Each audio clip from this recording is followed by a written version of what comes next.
키 끄고 다시 안전풀하고 빼고 다시 넘깁니다. 왜 거기서 전기가 올라야 됩니까? 철연장갑? 왜 가죽장갑을 갖다가 아주 좋은 거 끼시면 아주 두툼하니 좋겠네요. 에이프런, 철연장갑, 헬멧, 우주복을 아예 입으시죠 그냥. 난 이것이 굉장히 혹세무민이라고 생각합니다. 정비를 어떻게 그런 식으로 합니까?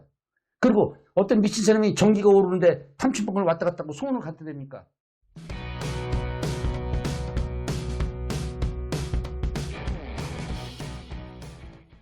카테크TV 유영준입니다. 오늘 이 시간에는 국내 자동차 정비업계의 살아있는 전설, 우리 최인호 교수님을 모시고 전기자동차에 대한 이야기와 그리고 최근 준비하고 계시는 전기자동차 정비 비법 공개에 대한 이야기를 들어보는 시간을 갖도록 하겠습니다. 안녕하십니까? 예, 안녕하십니까? 워낙 유명한 분들이 또 최근에 국회의원도 있고, 그리고 또 작가도 있고, 여러분들이 보니까 최인호를 치면은 다양한 분들이 나오는데, 그 중에 또 한 최인호인데, 사실 저희가 카테크하고는 오랫동안 최인호의 정비교실이라고 하는 칼럼을 쓰셨고, 그리고 또 아까 말씀하시면서 잠깐 이렇게 본인의 자랑은 안 하셨는데, 땅에서 구름까지라고 하는 독특한 타이틀을 가지고 있는 책을 아마 많은 분들이 그 시절 그때 그 책을 보면서 국내 자동차의 전기 전자 자동차에 대한 이해를 했던 책이었거든요. 그 배경을 한번 설명을 한번 해주시죠. 한 185년 전에 오음의 법칙이 지금 전기 자동차에 굉장히 중요하게 쓰이고요. 그로 패러데이라든가 이런 역사적으로 위대한 과학자, 물리학자, 수학 이런 분들의 지식이 지금 전기 자동차에 들어갑니다. V는 IL이라는 고리타분한 공식의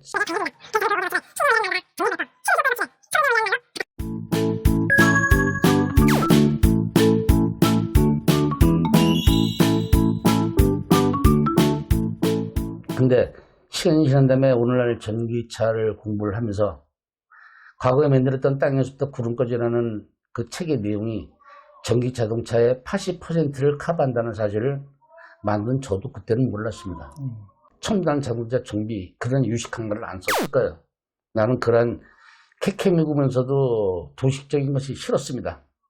그래서 땅에서 구름까지라는 소설책 비슷한 제목을 붙였죠. 저보다도 아주 훌륭하고 유명하신 지금 돌아가신 최인호 작가님도 글을 잘 쓰시지만 저도 옛날에 무협지 보면서 제법 하늘도 좀 날라봤습니다. 그래서 땅에서 구름까지라는 터무니없는 제목을 붙였어요.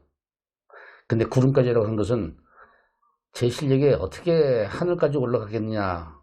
그래서 구름으로 정했습니다. 전기차를 준비하면서 보니까 구름 다음에는 그 다음에 하늘밖에 없더라고요. 제가 어떻게 하늘의 두께를 알겠습니까마는 늘 말씀드리듯이 알고 모르는 것은 종이 한 장 차이고 종이 한 장 차이는 하늘과 원래 땅 두께 아니겠습니까? 그래서 제가 안 그래도 이 타이틀을 보면서 저는 잠깐 착각을 한 게 구름에서 우주까지로 제가 착각을 했는데 우주는 아니고 하늘 이 모양이죠. 4월 13일로 지금 준비를 하고 계셨던 것 같은데 많은 이제 정비사들이 걱정하고 있는 대목이 이제 전기차 나오면은 우리는 이제 죽었다. 먹고 살 수 없다. 라고 하는데 근데 그 부분에 대해서도 우리 최 교수님께서는 또 다른 시각을 갖고 계신 것 같은데 한번 말씀해 주시죠. 예. 저는 하이브리드 A2Z라는 책을 만들었을 때가 2010년 2월 달이었으니까는 1년 조금 전이군요. 아니 10년 조금 전이군요. 2010년이니까. 근데 그 책이 나오기 전에 연구하고 실험하느라고 2년 전으로 소급한다면 지금으로부터 약 12에서 13년 전에 잘 끌고 다니던 카니발을 팔고 도요타 프리우스를 샀습니다. 그걸 산 이유는 그 차, 물론 하이브리드 차입니다. 그 차를 산 이유는 그 차를 가지고 실험 연구를 하면서 첨단에 앞으로 미래 우리에게 닥칠 것을 미리 맛보기 위해서 산 것입니다. 근데 저는 차를 하나 살 때마다 그 차를 끝장내기 위해서 사기 때문에 그냥 타고 다니는 사람이 아니거든요. 아무도 그 당시에 국내에서 하이브리드나 전기자동차가 오늘날 같은 세상이 되리라고는 저 역시도 몰랐지만 짐작은 했습니다. 13년 전에 하이브리드 차를 끌고 다니면서 온갖 실험, 연구를 했습니다. 놀라운 일은 고장날 게 없다는 사실이 확실합니다. 그리고 소모품도 들어갈 게 없고요. 제 차는 하이브리드이기 때문에 엔진도 있고 모터, 그 다음에 인버터, 고압 배터리도 있어요. 근데 여지까지 엔진도 뭐 일제차가 그래서 그런지 모르지만 엔진조차도 저는 엔진오일만 바꿨고 에어클리너 휠탄만 좀 바꿨습니다. 앞으로하고도 건들지 않았어요. 참고로 주행거리는 제 차가 지금 한 2003년식이거든요. 그러니까는 얼추 한 20년 되어가네요. 주행거리가 지금 한 25만 킬로 됩니다. 그런데 그동안에 엔진오일 교환한 거 말고는 스파크플러그도 제가 빼질 않았습니다. 아마 지금 빼려면 아마 했다고 붙어서 아마 엔진 망가질 거예요. 그리고 그동안에 고장난 것은 전기자동차와 관련된 구동기였습니다. 지금까지 배터리만 한 10번 정도를 올렸다 내렸다 했어요. 굉장히 무겁습니다. 한 몸무게 70kg 되는 사람이 술 먹고 뻗어 있는 걸 갖다 들어 올리는 것만큼 힘들어요. 원래 일본 애들들 매너에는 그것이 3.5시간으로 되어 있습니다. 한 5번, 6번 올렸다 내렸다 하니까요. 그것도 숙달이 돼가지고 40분 만에 끝장냅니다. 그것도 혼자서 조금 무리긴 해요. 허리가 좀 아프긴 한데 앞에서 아줌마가 살짝 손끝으로만 들어준다면은 5분은 더 땡길 수도 있어요. 그동안에 제 차, 전기차와 관련해서 고장난 거는 엔진 쪽이 아니라 좀 전에 말씀드린 대로요. 배터리하고 인버터 쪽이었습니다. 오늘날에 가서는 이제 인버터가 망가졌다는 건 제가 알고 있는데 고장난 것이 거의 없다는 것은 사실입니다. 그러나 고장난 것이 없다 그래서 정비사가 불편하다면은 외국에서 우리보다도 훨씬 더 날고 기는 사람들은 어떻게 레벨 1, 2, 3라는 교과 과정을 만들면서 전문가를 양성을 할까요? 전기차가 고장이 없다는 거 인정합니다. 그리고 전기차가 다 나오면요. 아마 제 생각이 틀리길 바라지만 경정비 업소 80%는 문 닫습니다. 나머지 20%는 뭐냐? 휠 바란수도 봐야 되고 타이어 교체도 해야 되고요. 술 먹은 사람이 발로 차다 뺑 밀라 발로 까고 지나가면 또 바꿔줘야 되는 사람이 있을 거 아닙니까? 유리창에 돌 떨어지면 그것도 해야 되고 또 빡치게 하면 또 공장은 또 다시 또 판금 도장도 또 해야 되겠고 뭐 그런 것들이고요. 전기차로만 국한해서 딱 따질 수는 없습니다. 왜냐면 현재 전기자동차는 아반떼 AD를 확실하게 통신까지 해서 확실하게만 안다면 전기차는 이미 80%는 먹고 들어갔다는 사실입니다. 새로운 것을 배우는 것은 얼마 안 돼요. 기존 거가 되어 있다는 전제하에서. 그러면 여러분들 생각해 보십시오. 저는 이 말을 하고 싶은데 좀 전에 말씀드린 대로 이 영상을 보신 분들은 일반 운전자들도 많을 겁니다.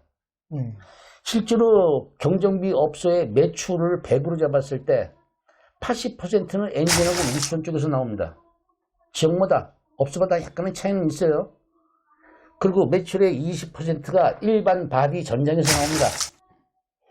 이 20%는 전기자동차도 역시 바디 전장 쪽에 고장을 내포하고 있기 때문에 걱정할 거 없어요. 그건 계속 가져갑니다. 근데 매출의 80%를 차지하고 있는 파워트레인 부분이 사라져버린다는 얘기입니다.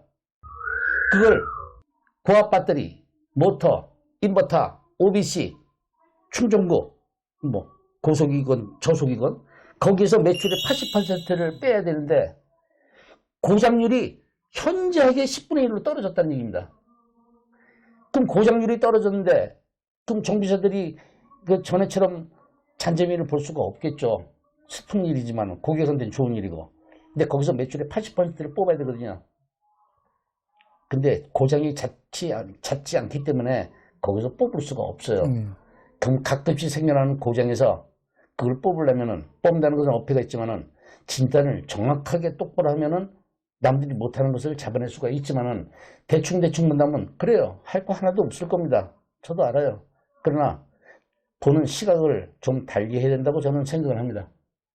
그러면 이번 교육에 어떤 내용들을 주로 이렇게 담고 있습니까? 저는 이번 교육의 컨셉은 운전자가 차를 가지고 다니면서 뭐 경고등이 뜬다든가 이런 공식적인 거는 스캐너 코드를 보고선도 얼추 다 잡아낼 수 있습니다. 여기에 이 영상 보고 계신 정비사들 그거 다 할 수 있는 분들이에요.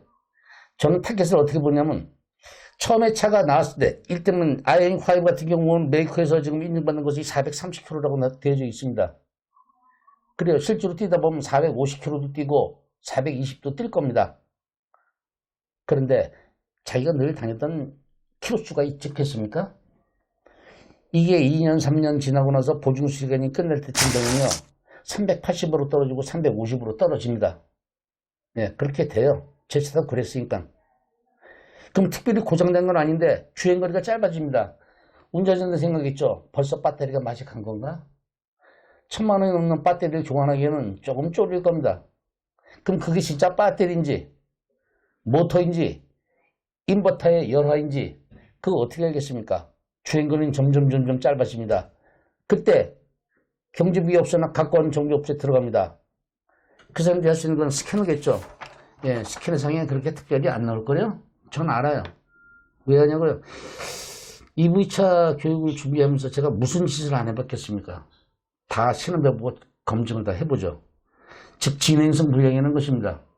모든 반도체는 열화가 됩니다. 열화 현상. 컴퓨터, 여러분 책상에 있는 컴퓨터 말없이 잘 쓰는 컴퓨터도 많습니다. 그렇다고 컴퓨터 수리점이 없었습니까? 휴대폰? 얼마나 잘 만듭니까? 근데 한 번도 이상이 없던 거예요? 그렇지 않잖아요. 우리는 이 휴대폰을 갖다가 수리하기 위해서 전문가에게 맡깁니다. 전문가는 무지하게 많을 필요가 없어요. 이제 전에처럼 내연기관에 있을 때처럼 전문가가 무지하게 많다는 것은 한 직권어 하나로다가 다방이 있듯이 이제 다방 다 죽었죠. 이제 한 직권어 하나 있듯이 경쟁비업소가 있을 필요가 있을까요? 그래서 80%는 어쩌면 소멸이 될지 모릅니다. 나머지 20%만 살아남으면 되고요. 그들이 앞으로 미래의 세상을 지배하게 될 것입니다. 아까 말씀하신 20% 안에 들어가기 위한 준비, 이제 교육을 통해서 해야 될 것 같은데요. 구체적으로 어떤 거를 배우게 되고 어떻게 좀 프로그램을 준비하고 계시는지 한번 말씀해 주시죠. 예, 뭐 간단하게 말씀드린다면 먼저 그 20%가 여러분들이 다루지 않았던 부분입니다. 그리고 지금까지는 자동차 정비를 하는 데 있어서 12 또는 24V DC 전압을 주로 만졌었죠. 이제는 그게 아니라 교류 쪽으로 알아야 됩니다. 뭐 교류 쪽에서 우리가 다루지는 않았었는데 이제 직류 배터리는 아이오닉 5 같은 경우는 800V를 쓰지 않습니까? 앞으로 또 1000V를 쓰게 될 거예요. 800V하고 300V의 차이가 전압의 높고 낮음이 아니라 왜 그걸 써야 되는지는 과연 얼마나 알까요? 그거 제대로 아는 사람은 그렇게 많지 않습니다. 앞으로 전압은 점점 높아질 거고요. 그리고 800V 전압이 교류로다가 3상으로다가 바뀌게 된다면은 그보다도 훨씬 더 높은 전압으로 또 바뀝니다. 이랬을 때 이러한 고압 전압이 흐르는 자동차를 진단하고 정비하는 데 있어서 과거 12V나 24V를 만졌던 정도의 상식으로는 접근이 절대로 불가능합니다. 두 번째는 장비를 사용을 잘 할 줄 알아야 되는데 현재 경정비 업체에서 쓰고 있는 장비가 현재 전기 자동차에 적합한 장비인지조차도 잘 모르실 거예요. 단적으로 말씀드릴게요. 90%가 전기 자동차를 정비하는데 적합하지 않은 장비라고 저는 자신할 수가 있습니다. 그래서 장비에 대한 준비, 그 다음에 그 장비가 바뀌었다고 하더라도 그걸 어떻게 여하에 잘 활용하는가에 대한 기본적인 지식은 이미 80%는 땅에서 구름까지 제가 밑밥을 다 깔았어요. 앞으로 전기의 패러다임은 100% 바뀝니다. 20%조차도 살아남을지는 모르겠어요. 그 살아남은 20%가 전기 자동차를 전부 다 할 줄 아느냐는 것은 별개의 문제입니다. 나는 살아남은 20% 중에서도 사실은 1, 2%밖에 전문가가 없다고 생각을 합니다. 앞으로 3년 후에 전기차가 얼마나 깔릴지 한번 두고 오십시오. 30%는 깔릴 겁니다. 5년 후에는 50%가 넘을 겁니다. 그때 가면은 아마 한 사람과 안 한 사람은 운명이 달라질 것입니다. 근데 전기자동차가 지금 0.1%도 안 되지만은 100만 대 중에서 98만 대가 고장이 안 날지 모릅니다. 예, 알고 있어요. 메이커가 5주 잘 만들겠습니까? 근데 고장난 10,000대, 20,000대. 그게 여러분들을 도와줄 겁니다. 그리고 듣자니까 보증수리 기간도 짧아진다고 하더라고요. 아주 고무적인 일입니다. 저기 일반인들은 이런 썩을 일이 있을지 모르지만 근데 정리하시는 분들도 좀 먹고 살아야죠. 근데 이거 하나 있습니다, 여러분들. 지금은 보증수리 기간이 길어가지고 전기차가 고장나면 제주도의 경우에요. 제주 시내에서 만일존한 사람이 딱 한 사람밖에 없어요. 나머지는 다 손을 못 댑니다. 어쩌다가 고장나는 그거가. 그래서 그 사업소로 들어가요.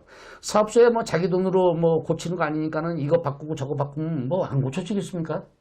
근데 전기차가 만약에 보증 시기간이 끝나가지고 일반 수리로 됐을 때 과연 사업소처럼 그렇게 마음대로 바꿔 제낄 수 있을까요?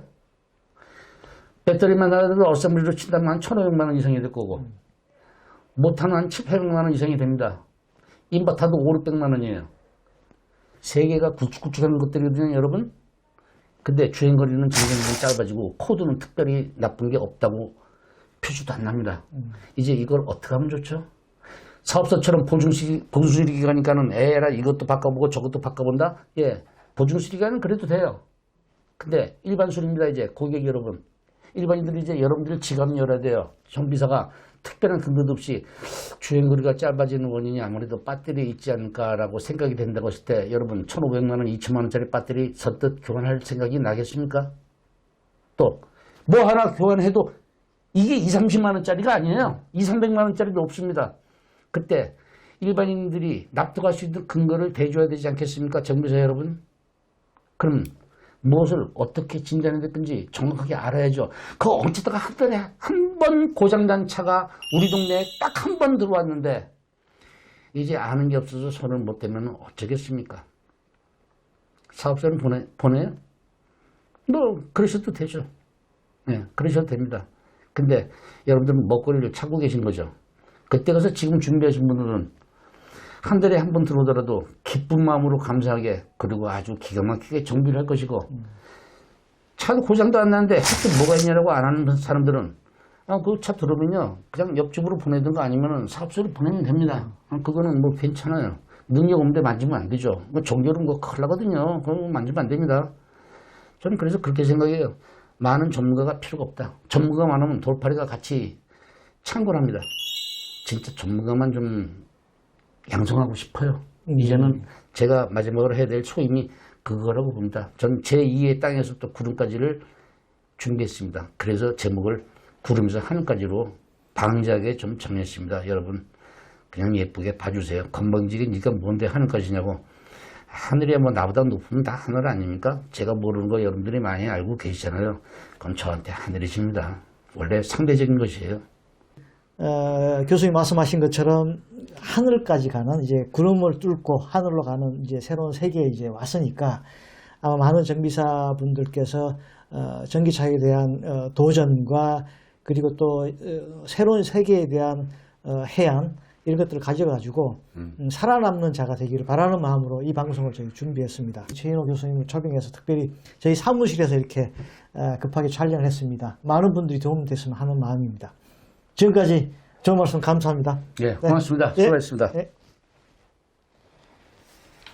아주 조용해졌는데? 이거 밥 먹고 왔으면 조용했었겠네.